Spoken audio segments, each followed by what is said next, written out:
ഏറെ വേദനയുണ്ടാക്കിയ രണ്ട് വാർത്തകളാണ് ഇന്ന് കണ്ടത്. നമുക്ക് ആ വീഡിയോയിലേക്ക് പോകാം. മുളന്തുരുത്തി മാർത്തോമ ഓർത്തഡോക്സ് പള്ളിയിലെയും യാക്കോബായ പള്ളിയിലെയും ജൂബിലി ആഘോഷങ്ങൾ നടക്കുന്നതിനിടയിലാണ് സംഘർഷം. ഇന്നലെ രാത്രിയോടെ ഇരുസഭകളിലെ വിശ്വാസികൾ ചേരിതിരിഞ്ഞ് ഏറ്റുമുട്ടി. പെരുന്നാളിനോടനുബന്ധിച്ച പ്രദക്ഷിണ സമയത്ത് ഓർത്തഡോക്സ് വിഭാഗം ഉച്ചത്തിൽ നാസിക് ഡോൾ കൊട്ടി പ്രാർത്ഥന തടസ്സപ്പെടുത്തിയെന്നായിരുന്നു യാക്കോബായ വിശ്വാസികളുടെ പരാതി. രണ്ട് വിഭാഗങ്ങൾ തമ്മിലുണ്ടായ തർക്കം അത് വലിയ സംഘർഷത്തിലേക്ക് വഴിതെളിക്കുകയാണ്.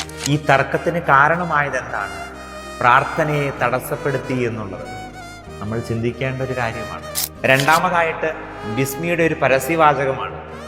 ക്രൈസ്റ്റിനെ എടുത്തു മാറ്റി അവിടെ ഗിഫ്റ്റ് എന്നാക്കി ഗിഫ്റ്റ്മെസ് എന്ന വാചകത്തോടു കൂടി നൽകിയ പരസ്യം. ചിലയിടത്ത് ബോധപൂർവം ക്രിസ്തുവിനെ എടുത്തു മാറ്റാനായിട്ട് ശ്രമിക്കുമ്പോൾ ചിലയിടത്ത് അവരറിയാതെ തന്നെ ക്രിസ്തു സാന്നിധ്യം നഷ്ടമാവുകയാണ്. നിന്റെ ഹൃദയത്തിൽ ക്രിസ്തു പിറക്കാതെ എങ്ങനെയാണ് നിന്റെ ആഘോഷങ്ങളിലും നിന്റെ ആരാധനയിലും ക്രിസ്തു പിറക്കുക? ക്രിസ്തു കേന്ദ്രീകൃതമാകട്ടെ നിന്റെ ആരാധനയും ആഘോഷങ്ങളും. ക്രിസ്തുവിലേക്ക് നയിക്കുന്നതാകട്ടെ നിന്റെ യാത്രകൾ.